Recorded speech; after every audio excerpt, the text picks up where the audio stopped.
See TSM there.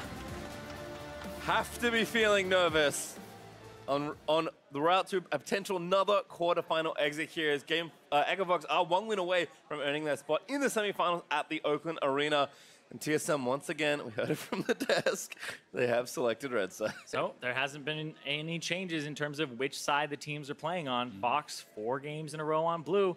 TSM, 4 games in a row on red. And they're saying it's not the side, it's what's going on, whether it's in the draft and they're just not using their resources appropriately, or in the game. But honestly, Echofox have just had kind of, I would say, more footholds in these games. Even the one that they lost, it was them kind of messing up in the first game. Yeah, I really do tend to agree. I think that Echofox just has played better, and that is why they have won more games. I think it's pretty much as simple as that.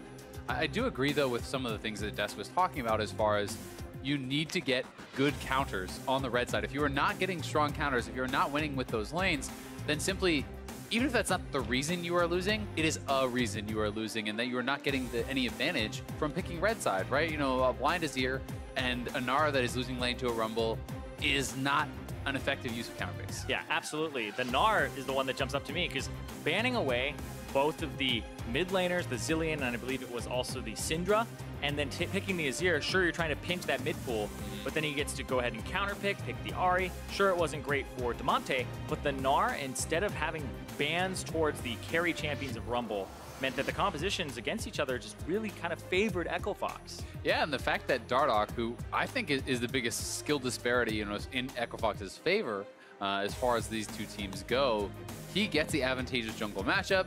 He was 3 levels up over Grig at times. That is, yes, that is a champion disadvantage, but that is also player skill coming into effect there. And you know, maybe they should give Grig a little bit more help in the draft, put him in a matchup that is not so bad for him, where he doesn't just get put that far behind. We'll see what happens here, though, because the bans are almost the same. Braum changed it for TSM as the last one. Does give Damonte first pick Rise, but Sejuani is just asking Dardoch to play a carry. Yep, Braum was banned away by Fox in game 1, and then it made itself come into game 2, and then there's all these things here that are changing in terms of supports, but TSM, this is back to Sejuani Aurelia combo, because the Aurelia, the Q will place a stack of the Sejuani passive, so it is quite good in terms of ganking for that lane, but they think it's a counter pick to the Rise. Damonte has done very well both games on Rise, though. Both of them were first picked. He played into the Aurelia, did well. Played into the Syndra, did well. So certainly he has been performing exceptionally on this champion. And right back to the Tahm Kench, we are kind of back to a lot of what has happened in game 1. In game 1, it was actually the Dardoch Poppy as the answer, and he did perform pretty well, but didn't work out. This time around, they're going to swap that over to the Trundle, which is a very consistent answer to that Sejuani. Yeah, it really does mess up the Sejuani. The Aftershock plus the passive giving you temporary resists. The Subjugate from Trundle will steal the resists, and then she goes into the negative after they fall off, but he keeps those bonuses. So it's actually probably the hardest counter pick you can have to Sejuani in team fights, which is what she wants to be doing. Last pick, TSM. Kai'Sa's won all 3 games. They'll pick it here for Sven. And this is the change-up, because what happened with TSM was in game 1, they picked Kai'Sa Sejuani instead of Sejuani Aurelia, and then that made Fox pick Tahm Kench Draven. Here they picked the Trundle to counter the Sejuani, and then TSM picked the Kai'Sa here.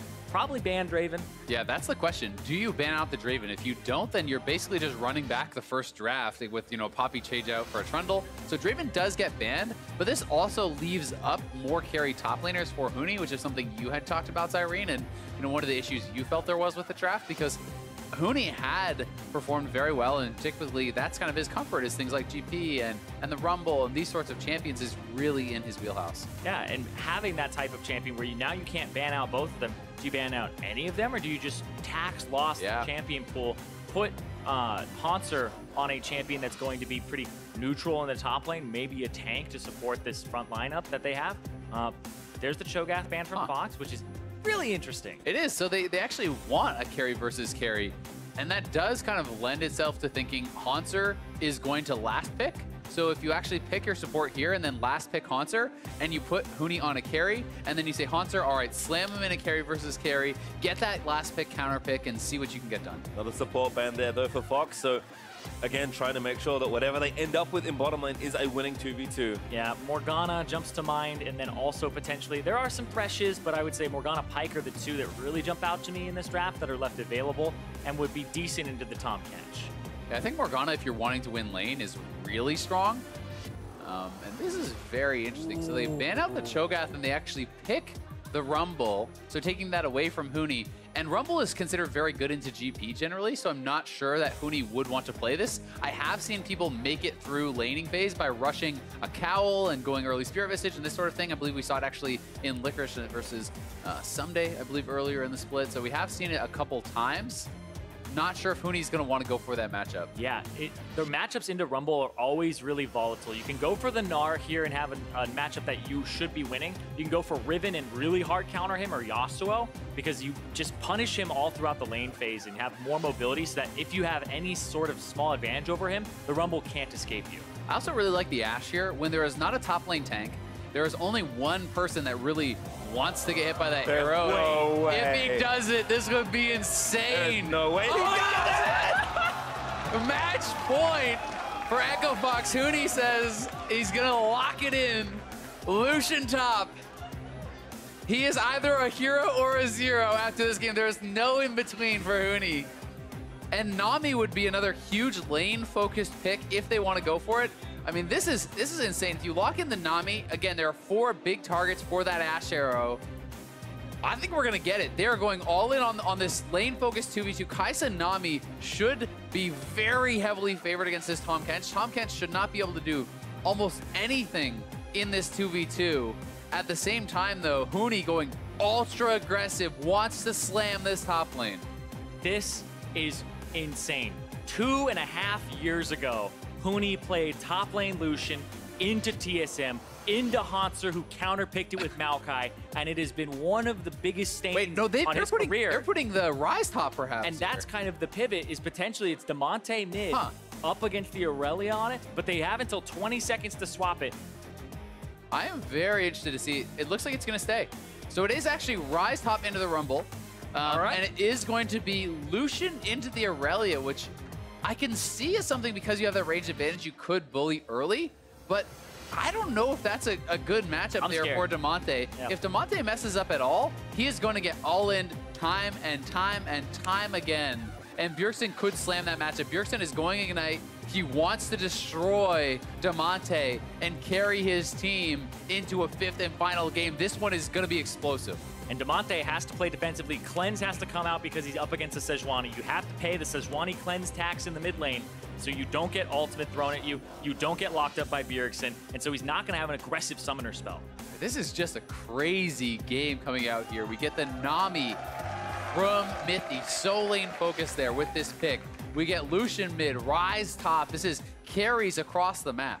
I just like that it feels like Echo Fox have shown that they can play kind of to the strengths of TSM. And TSM are like, all right, as we fall further down in this series, I guess we're going to play a little bit more like Echo Fox. I mean, the gauntlet is just being thrown down here. Damonte picking the Lucian. We were just assuming it's for Huni. Yeah, of course. And it's going to be for Damonte. You are going up against historically the most successful player in NALCS history, and you're like, yeah, no problem. I'll play into his Ignite Aurelia with my Lucian. Yeah, that is incredibly risky from Damonte, and it's one that, Huni, I'm going to talk about him again because this is the frame of reference.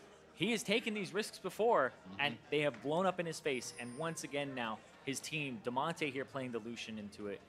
This is going to be one word. We're watching the mid lane, and I believe everybody in this game is going to be watching mid lane. It's also how stars are born. You know, you take these risky matchups, you take these skill matchups, and you outplay these established players. You prove that you can be on or above their level, and I think, with a game to give, I respect it. I respect the fact that Echo Fox are willing to dance the dance and take a risk here when they're up 2-1 in this series. You have a chance to close it out. Yeah. Many a man has made a career from beating Bjergsen, but Bjergsen has yet to really acknowledge anybody in North America as the person who can kill him, take him down. And that right there, I noticed the sweeper that was picked up by Smoothie. That's going to mean Damonte hits level 2 off the first wave. That's actually pretty curious, so we'll pay attention to how that goes around. Of course, Fox bot lane is going to leash here for Stardock, same on this blue here for TSM. I'm going to be really interested to actually track Stardock's jungle pathing as nice trade there from Bjergsen, because while this 2v2 I think is very abusive with the Nami Kaisa, if you push in the Tahm Kench under the turret and you're just non-stop poking him out, you're sustaining up, it's going to be very tough. Nami, whenever you talk to a pro player, you say, why is there no Nami? They say, too easy to gank, too susceptible to getting picked off. So with that Trundle, if you can get in there and pillar in the Nami, you have a chance to all in and actually kill him off. So we'll see, is Echofox just going to sacrifice the bot lane again, or do they want to go down there and pick on the Nami? And the other thing is, a lot of people will be like, why don't you like playing Trundle? Yeah, it's hard to gank. Hard to get those ganks off. It's not a hard CC. And we kind of want to go to the lanes that have the hard CC to give to you, which would be a little bit of this bottom lane. But Huni, when you have a point and click on a Rumble that is hard to escape, I would say that that's probably the lane that he's going to start focusing, is that top side there, nice, going for the 2-on-2 like he did last game. Nice tour of the Rift there from Lost. He does spot out Greg here on the red buff. Dardoch also likely just going to be playing maybe a bit more passively than normal. This is something that I think maybe doesn't get acknowledged enough from Dardoch. He's a great carry player, one of the best from jungle in the league, but he can also play tank. He's willing to, and he is good at them as well. And I would say he's a really intelligent pathing jungler. He really does do a great job. Nice job there by Damonte, dashing out of the stun, but he does a good job with his pathing, and that's how he got such a big level lead in the previous game, by outthinking Greg, by taking away camps constantly from his opponent. Oh, and the trade just constantly, gotta watch that E. He actually juked him that time. Damonte E'd before the second E came out from Bjergsen, so those mind games are starting to be played already. And he also getting his turret pushed in, but should be fine just to clear these out. I think this, while it's a small thing, it's so smart from Bjergsen. He spends all 3 of his Corruption Potion charges to just trade aggressively and shove out the wave, immediately back to base for a Torrent Shield. And that is just such intelligent play, because most of the advantage is in this ranged matchup from Damonte, so he spends all his resources to go back to base and reset at a good time. And it's the early game too. The Lucian early game is the part where he's going to be oppressive, like we were talking about in Champions. And all it really has to do is survive the matchup and get to a point where she's going to be able to just buy a Trinity Force and blow him up. I mean, you hit level 6 on even keel, I think you can look for kills. Here's Dardoch though. Oh, good tongue left, great pillar. That's going to force the flash, but the exhaust is down. Echofox thought about diving forward, but they just back away. Yeah, really nice gank there from Dardoch. They'll have to repeat that though, because again, if you leave this in an isolated 2v2, the Nami will sustain you down, will poke you out.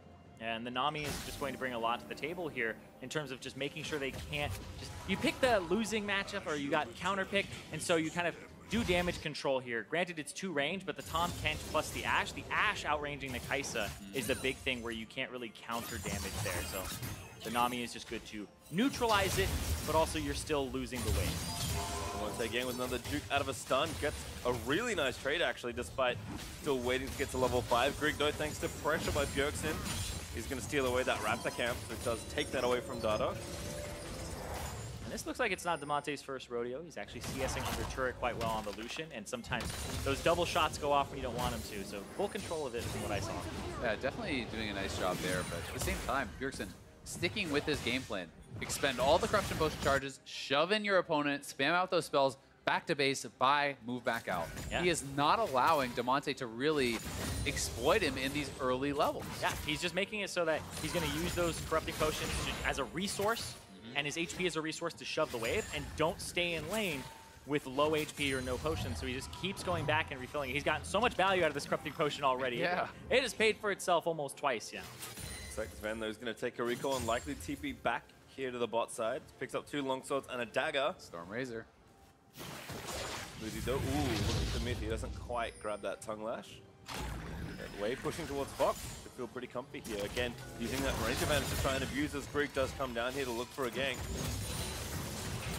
Yeah, Dardoch on the top side of the map, so Lost and Smoothie need to be playing carefully here.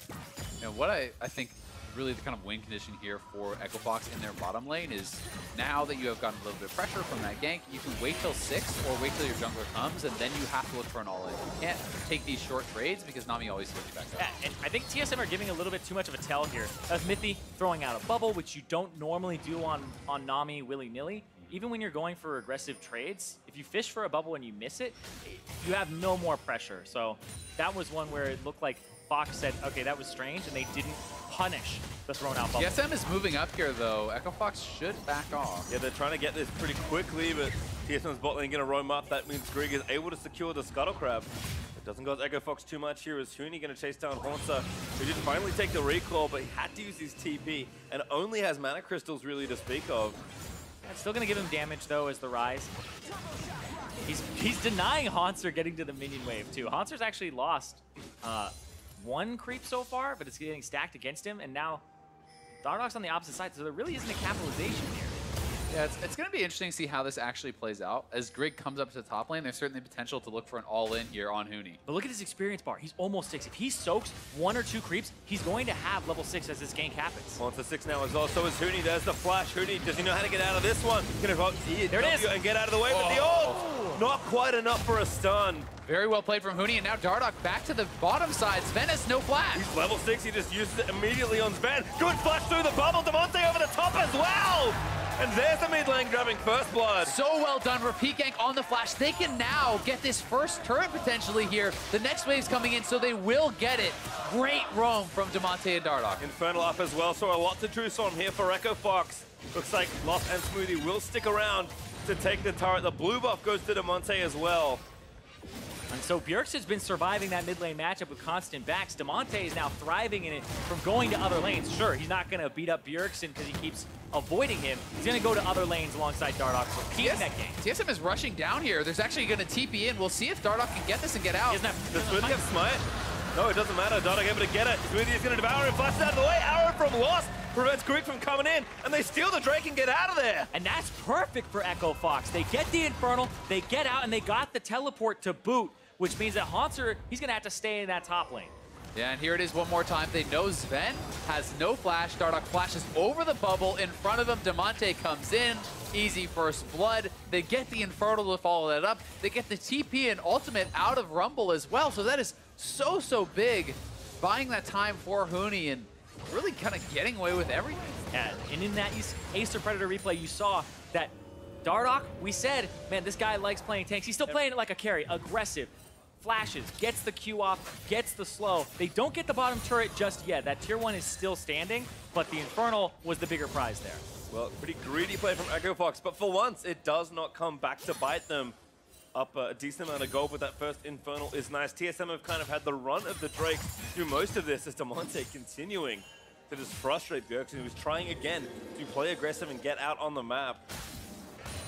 Yeah, Bjergsen is on Sheen now, and he's level 8 with the Ignite, so certainly does have some pretty strong all-in potential. Yeah, has that all-in potential, but now look at that. Huni gets the blue as the top laner. That's a feels good man as the Rise, because they already gave the enemy blue over to Damonte, and they've been denying him to Bjergsen. Actually, I was mistaken, but still the first turret does go to Echo Fox. TSM trying to trade. They've moved Sven, Haunter, and Grig up there. This should be a pretty easy take, but again, Fox, they're going to get the first pick of these objectives. Yeah, Lost is actually rotating to mid lane. His ultimate, if you look, is just coming up now. So they could look for a pick here. If Monster chases in, could get hit with an Ash Arrow to the face. Dardoch going to pillar him up. Maybe that's the target. Huni Realm Warp's over. He actually does go in, can't quite get to the edge of it. And the Nami wave maybe going to cause some problems. Huni burning down, but Smoothie again able to devour him up. Smoothie cleanses out of the way, but Bjergsen dives over the top. Takes down Huni, takes down Smoothie. And that's a double kill for Bjergsen. This is gonna be, we said, we gotta watch the mid lane. Now, all the kills are on the 2 mid laners. These guys are gonna be going toe to toe, and when an Aurelia gets through the early parts of the game and gets fed, that becomes so scary for a marksman. Yeah, and Bjergsen, I mean, he is that franchise player. He is the guy that the desk was saying, get him on something that's more proactive, get on something that can play make. Aurelia certainly is that. With these early kills, he's going to get a pretty quick Triforce, and this is a squishy team. You can dive on really the Rise or any of those marksmen. They take the Rift Child, but Dardoch again, he said it was the Bjergsen show. But pretty good right now as TSM take the Rift Child and take the outer turret. Oh, not quite yet. Smoothie and Lost able to gatekeep for a little while longer. Yeah, it is a good show, the Bjergsen show, but at the same time, it's one that hasn't played very often, you know? Not this split. Haven't had too many reruns this split. And this, our Acer Predator replay, as we will watch it one more time. TSM chasing into Dardoch here, and I think Echo Fox wanted to fight, but maybe underestimated the Rumble damage in this corridor. And this was, like you said, Echo Fox wanting to fight. They think they can take it. Huni goes through with the Realm Warp, too aggressive without vision control of that area, which is in TSM's favor. They kind of thought that Haunter was being a fool, and they made a fool out of Huni. Well, gold is almost back to even. Fox still up thanks to their turret, but again, TSM will equalize that pretty soon here. You have to think in the 2v2. I mean, that turret is a stiff breeze away from going down, so very likely they could collect that pretty easily. Even if you don't have minions, at that point you can walk up and auto it if EchoFox ever doesn't have members there, so we'll see. And if things get desperate, you have the Rift Herald on top of it that they picked up. You have to say, though, this Nami pick really hasn't gotten TSM too much. Yes, a lot of that is because of the jungle pressure from Dardoch and because of the roam down from Demonte, but that is part of it. Huni now on the escape. Yeah, gets equalized. Now going to have to turn it back around onto Haunter. Throws out one combo, but two more from TSM coming. Dardoch with a good pillar. He's going to buy a little bit more time, but Huni finally back towards the turret. Still getting burnt down. Haunter almost going to do it solo. Grig going to ult, but there's a flash out from Huni, and now Dardoch will actually force them away. That was so he's in damn there. good. Hold on. Woo. Not able to take him down, but that was so damn good from Huni because he has to 100% save his flash for the Sejuani ultimate. And you saw what Haunter was doing was trying to get the flash as desperately as he possibly could. Throws down Rumble ultimate, even flashes onto Huni and says, you got a flash, but hold on, he's going to gank He's keeping in, he has Realm Warp available, I believe he could look for it. When you get ganked, now you're the one getting ganked. Haunter, little too far forward. Huni says, yep, I'll collect this one. Gonna wait for Dardoch as well, but Haunter's got nowhere to run but the wave. Pillar up, gives an assist. And that's the kill over. Haunter just doesn't want to give it over to Huni, but he can't do anything. So well done. This is 2 games in a row now. Huni looking back on form in carries. That flash, as you said, the patience around it was beautiful. Then TP's back in, gets the kill, and is going to be on the push here in the bottom lane. TSM are down without Haunter, and he doesn't have TP, so there is some pressure coming out around the map. Yeah, they will recover and get that top turret, but seriously, the hold on that flash from Huni cannot be overstated. It was fantastic because you usually want the flash to just avoid the damage that's going to come out, but he did a great job of avoiding it with fancy footwork and then calling the bluff, and that's what gets him the kills, that he stays alive. Mid turret also there for EchoFox. So able to take it now, 2 turrets to 1. The gold lead still staying pretty close, but another Ocean Drake up in 15, and it just feels like EchoFox are starting to outmap and outpressure TSM, not just in this game, but throughout the series. And it's going to be a scary team fight for Grig when he comes in, as both these marksmen are going to finish their Blade of the Rune Kings. You're going to get Trundle ulted. You will be paper. Yeah, it's scary for Grig. It's also a little bit scary for those marksmen. Bjergsen just now getting the Trinity Force at the 14-minute mark here. So if these fights break out, it's going to be on Bjergsen's back, and then also you have Sven with the completed Stormrazor. And it becomes so much about individual skill. How well can you play around this? Can you avoid Bjergsen's stuns? Can you dodge out of that Grig ultimate? Because these marksmen, if they avoid and absorb the incoming CC, then you can turn around and really crush through. Smart Herald though there from TSM, knowing the Drake is up. Shelly will charge in, but Smoothie commits his ult to make sure they can save the turret for a little while longer. However, I don't think they can also save the Ocean Drake. Looks like TSM will be able to get that objective. Yep, and Kai'Sa just does so much damage to it with the plasma. Pretty much not capped on the damage, has no way that it, no cooldown either. So they're actually all gonna rotate to the bottom, leave Bjergsen in mid to fend by himself. Again, trying to trade top lane here for Fox, but it should be relatively equal on turrets. Mid tower, you have to think is going down in just a minute or two, and TSM will collect the bottom outer. Yeah, we'll see if TSM decide to continue to push. It looks like they are not, as they're allowing that wave to kind of thin out. They sent Haunter back up to the top, so it does just end up in that even trade, and Huni will be able to absorb this. But a lot of TSM members now moving up towards that middle lane, where Lost and Smoothie are sitting. Well, they get separated. Stun lands. Plus can't get over there. He does have flash. He's forced to use it. You can't let that happen. I mean, the whole point of Tom Kench is sticking right to him, and Haunter up on the top side. All of TSM is coming up here. Dardoch and Demonte need to run. Dardoch subjugates and turns around to fight. Here's the TP though from TSM. Demonte gonna try and get a kill. They will take down Haunter, but the collapse is there. Bjergsen again grabs the shutdown. That's such a good call from Fox. He's like, they should run. Actually, just turn on him. They go and they get the kill. Dardoch now has to find a way out of here. Yeah, Dardoch gets out. That's pretty worthwhile. It does hurt giving the shutdown to Bjergsen, though, who is already very, very strong.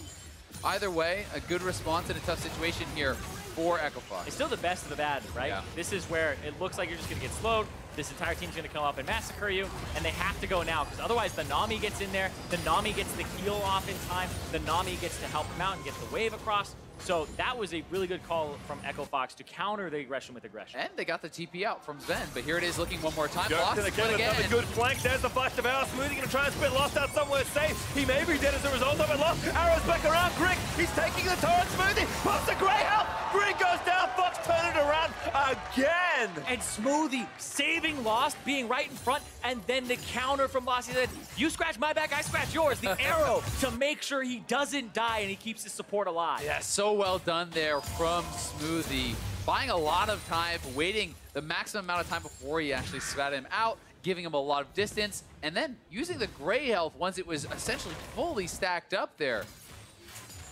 Well, watch this one again. Smoothie, it seems like Lost is all but doomed, but Smoothie playing back. He knows to try and save his AD. Yeah, and this time Lost actually running back to Smoothie as he should.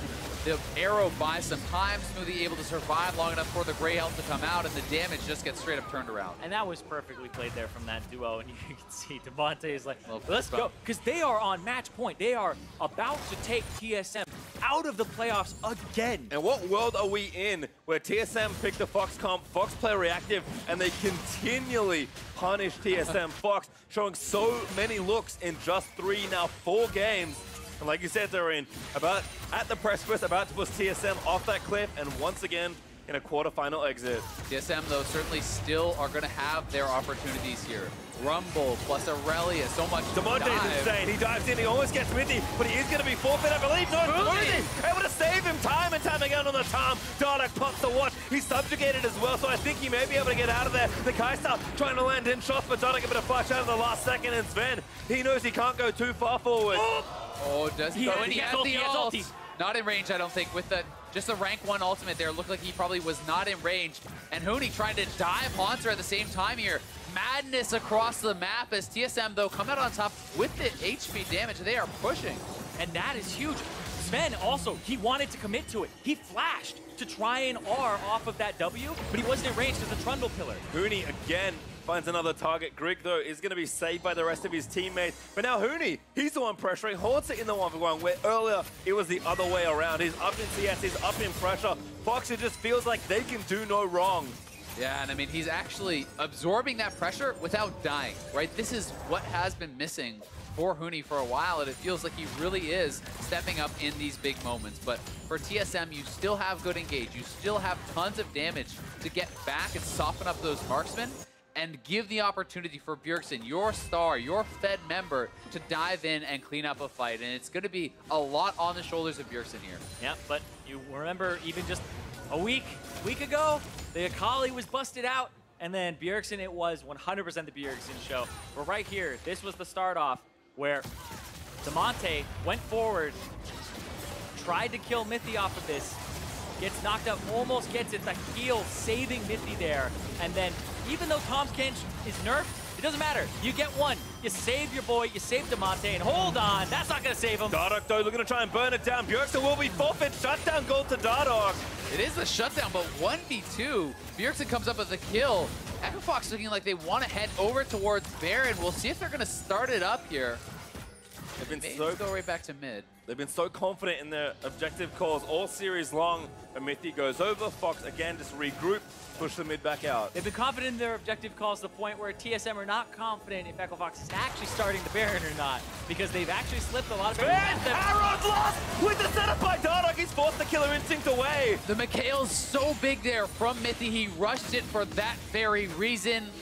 Keeps Sven safe in what could have been a kill into Baron. Yeah, and because Sven had blown the flash last time, he didn't have it here to make sure that he could dodge the arrow or even get away. The killer instinct after turning and then making sure he had the plasma was great. Fox want to fight for this Drake so badly, but I'm not sure they really have the tools right now. Bjergsen is back up. Again, he has all of the kills on TSM. He is the man that must carry them through this mid game. He must carry. He's hard to match in the side lane for anybody right now, and it's only going to get stronger because his Aurelia scales. This is not just that, oh, she's hit her one power spike in the game and she'll fall off. She becomes massive against these carries, both the Lucian and the Ashe. This is basically They're on the Baron. Again. Fox just know they're on the Drake. They actually pull away, though. That will be Drake TSM as a result. The Echo Fox try to get them to come over, but Hunter, you know, in TSM playing is pretty intelligently. Just leave one member behind who has the TP to finish off that dragon, while the rest of the team responds. So They do push them off the Baron. They do secure that Dragon. And it's double Ocean for TSM, which is going to give you a lot of staying power. Right here, Bjergsen actually used the E already, cleans up the wave, and so he doesn't have it here, but he still outplays. Yeah, and he's fully stacked up with that. With those Q stacks, he had already got that up to 4 stacks, so able to just burst down the Lucian despite the fact he has no stun available. And Echofox, though, minions pushing on top side, Huni shoving out on the bottom side. They are looking for the full court press. Continually asking the question, can you stop us at Baron? Huni continually pushing there in the bot lane. Fox throwing everyone else top to try and pressure. At some point, TSM are going to run out of good decisions. Yeah, I mean, Huni, he's winning in this 1v1, and Haunter is having to build armor and build towards the Estonias to deal with some of these marksmen and making it tougher and tougher for him in the 1v1. And Huni's actually going Abyssal Mask here. So hold on. Oh, that flash from Damonte saves his life. That's Bjergsen ult down. Yep. And Greg didn't even get the chance to go up and maybe get his cleanse too with the Sejuani ultimate, so he holds on to that, which is exactly what you want. Dardoch's doing a great job of shadowing. Yeah, I mean, it is a good flash from Damonte, but at the same time, Bjergsen happy to take that trade, gets the summoner down. You just need to wait for that ultimate to be back up, but Echofox just pressing so hard. TSM looking to close in. 5 members up here from TSM. They're looking for Damonte now. Equalizer. Smoothie is there for the save. Stun lands. Smoothie knows to get him out. Greg ulti, fight the front side, and Smoothie the tanks it in advance. Killer instincts in, Huni's TPing through. Smoothie gonna try and buy as much time as he can. He finally falls, and Huni cancels the TP. TSM are looking for the rest of these Fox members, but they will back away. It's gonna be TSM heading to Baron here. Huni used the TP, came very late, had to cancel it, and now it is a 5v4 for TSM around the Baron. No flash on Damonte. Huni's just going to do some poke damage here on the Greg. Pressuring. Bjergsen on the side. Bjergsen again looks for Lost. There, gets the flash Q. Lost is going to get down the stun. Doesn't land, but it doesn't matter. Bjergsen expends the flash for the carry kill. And now Huni caught again. Bjergsen again. Terrace, but Huni again, there's the stun.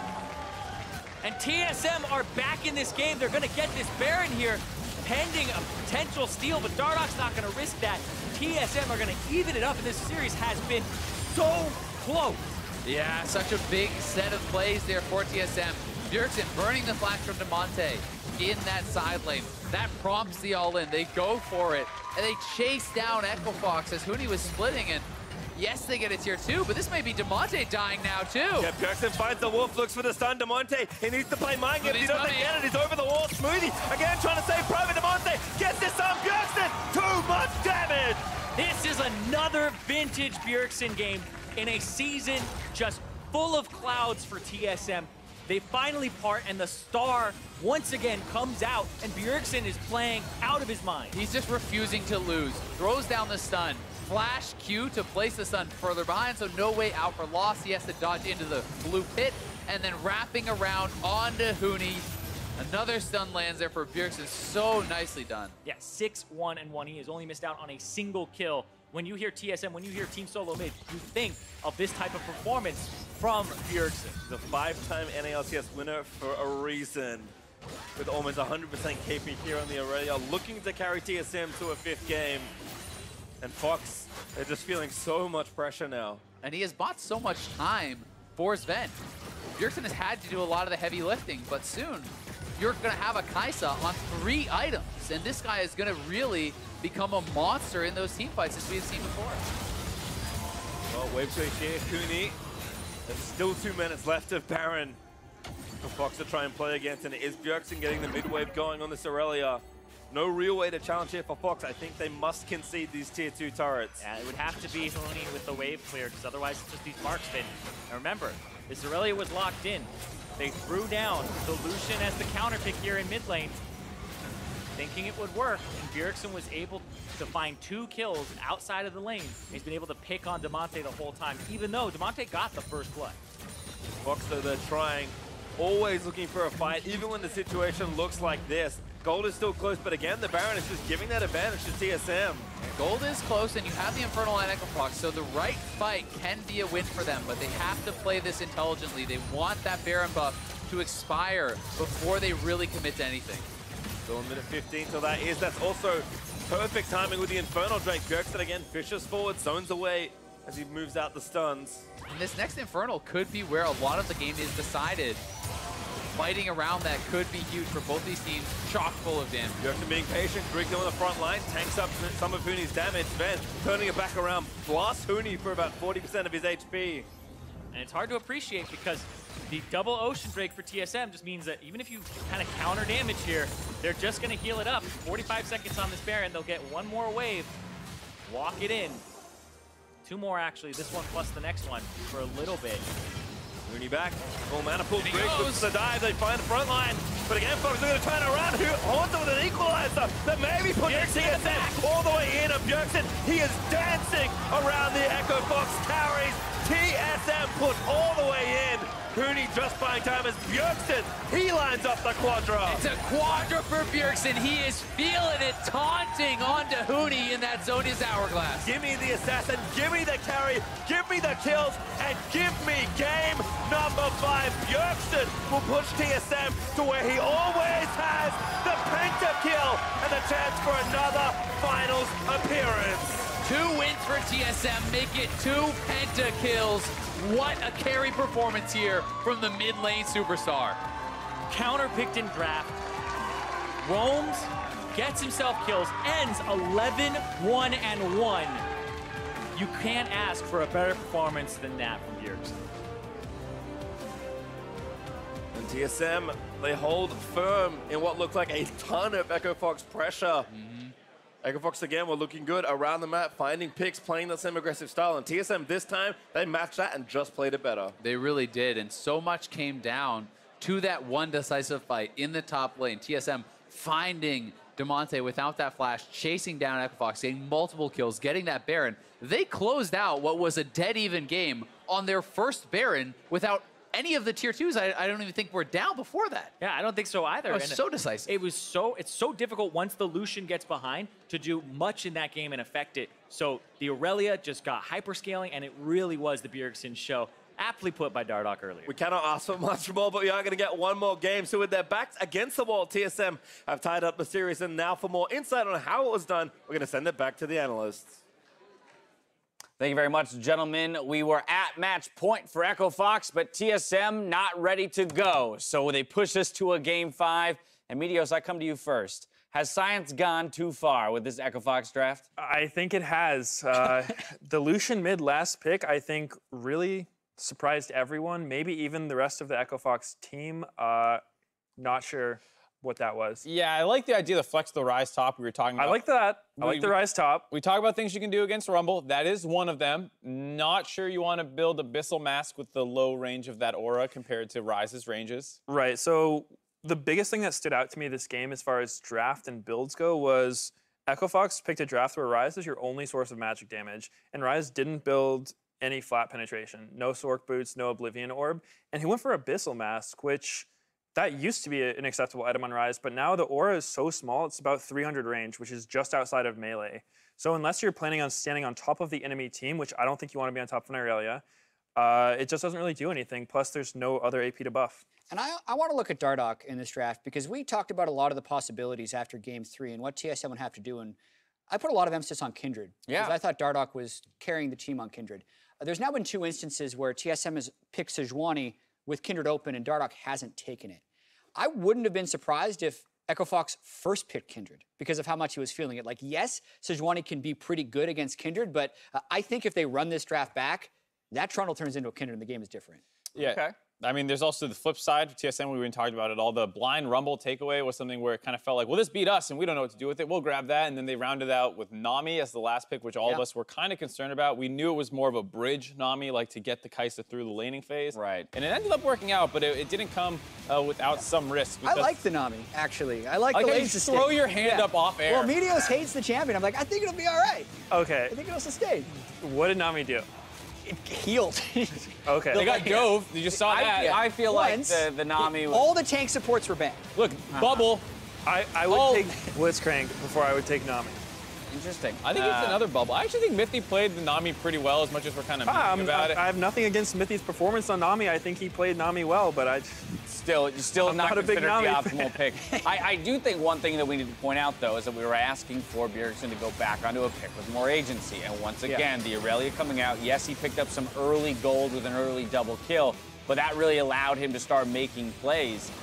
more typical to a TSM winning style. Yeah, and it was still a little rough because they were falling behind a lot in the early game. You know, it was still another game yet again. Echo Fox has the advantage, and then they have to make their way back into it. And it was some really bad decisions out of Huni and DeMonte around the top side of the map over the course of this game that let TSM find their way back into it. I wasn't a huge fan of the Lucian pick, and I think that DeMonte did not look extremely comfortable in the champion. I can't imagine it's one of the ones he's played that much. It looked like Bjergsen was just completely rolling over the entirety of Echo Fox 1v5 style. So very well played by him, and I do like the adaptation that TSM took with their draft. Yeah, and I do feel like with there's small adaptations going back and forth in the draft, but the gameplay itself is mostly playing out the same way each game. Like Echo Fox applies a ton of early pressure, gets some turrets, and then it's how many kills can TSM pick up and how much can they loss mitigate until their back either breaks from the Echo Fox pressure or they pull it back around, and that's why we're in game 5. And that's why I don't like Echo Fox's comp, is because this is actually at its best when you're 1-3-1ing and you're splitting the Lucian and the Ryze and, you know, using the Ashe and Tahm Kench to move around the map. And, like, that's not how this series is playing. We said the same thing with the split push Kennen when it was, you know, press the attack. And here again, like, I don't want to see split pushers that can't team fight that well or are worse than other options, because you will get into team fights and skirmishes. I've noticed something about this series where every single game TSM wins, they get a pentakill. So I'm wondering if they're going to keep trying to do that. Was that a penta, or was that just a quadra at the end? It was a penta. Oh, he did penta? Yeah, oh, okay. I saw the quadra flash up on the screen. I don't think I was... Also, when Bjergsen gets 10 or more kills, they win. Oh, there you go. Yeah. Well, that's a good way to do it. So, Meteos, how do you get a pentakill next game? Oh, well, that's on TSM to figure out. I'm just saying, I'm just saying every time they get a penta, they win. But I do want to return to now the idea that we're pushing into a game 5. So now for both teams where, you know, match point, pressure's on, Echo Fox had one game to give. They don't have another one to give this time around. I'll alert you guys to side selection as soon as I know it. But assuming that they follow the trends they have, where Echo Fox is selecting blue and TSM is selecting red, what would you like to see Echo Fox do here to give themselves the tools to win? Because we kind of meme and joke about the science has gone too far in this scenario, and to some degree it feels like ThinkCard and the team outthought themselves by saying we have so many strategies, let's keep switching things up, when maybe this was a case where they could have run something a little bit back, like the Kindred again. Play what has been working for your top performer within this entire series. I think that Kindred would make a lot of sense for Echo Fox to pick up. Both their wins were on Kindred. They lost both the games where they were running tank junglers along with Tahm Kench support. So I think that those are things they could think about. As well as what they're going to ban, because the Sejuani feels much better for Grig than anything we've seen thus far, as well as the Aurelia. Like, do you start prioritizing those? I think that's a tough question to ask. I think you can drop your Olaf ban if you want to get him on Sejuani. That's been one of the Echo Fox bans the whole time, especially, like, if TSM isn't willing to blind Kindred, I don't think they'd be that willing to blind Olaf either. Like, maybe they'll be forced into it, but the style of putting Grig in a position where he has to run over the early game doesn't seem like something TSM has won with often. So I wouldn't mind if Echo Fox made TSM challenge him to do it. I actually, rather than ban Sejuani, I think that you can give away Sejuani if you ban Irelia, because it just feels like Echo Fox hasn't had an answer to the Irelia. It's just been so strong, and Sejuani complements that so much by giving another melee champion to proc stuns for Sej. So I think that without Irelia, maybe Bjergsen has another like AD mid, like Yasuo he can pull out, but his Aurelius look very strong, and I don't think Echo Fox have a good answer to it. Yeah, Aurelia feels pretty unique in that instance as well. I'm also curious about the top lane, right? Just because we did see the Rumble come in for Huni in Game 3, and then it was picked away by TSM in Game 4. And so just maybe, you know, the tension around that pick in and of itself, how it might play out here in Game 5. I would expect to see them ban it. I think, like, the Ryze makes a lot of sense if you can get it again. And, like, this is a champion that can also team fight as well as split push. So I'm fine with the Ryze up in the top side. I think you just got to get something a little bit more stable in the mid lane with it. But I don't think they really want to risk giving that up, because you have so many good matchups with the Rumble, and then you always have that ultimate to contribute into team fights pretty heavily. All right, well, we're about to head to a commercial break. Before we do, though, all three of you had predicted TSM to win this series today. Just down the line, what is your confidence level that TSM actually does come out the victor here? Because so much of our conversation today has been about Echo Fox with control, Echo Fox looking slightly better and more crisp. And yet here we are in a Game 5, so it is neck and neck, and all you got to do is win one. Do you think that your predictions will hold true? That is super hard to say. 50.05% confident. Okay, I like it. So you're staying with TSM. Yeah. Yes. So you're saying definitively TSM. Yeah, that's what I'm getting out of that. Binary answers.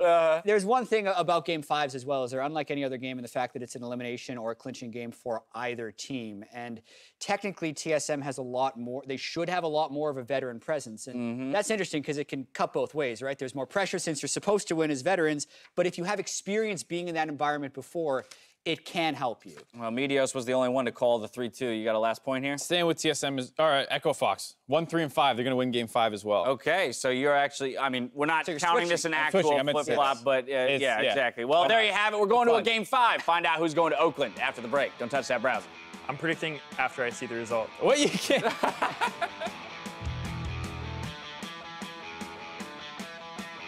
Good flash through the bubble. Devontae over the top as well. And there's the mid lane grabbing first blood. On the way mid. Il est bien pas, il est bien On the way mid. On the way mid. Sage en face, sans fucking drive.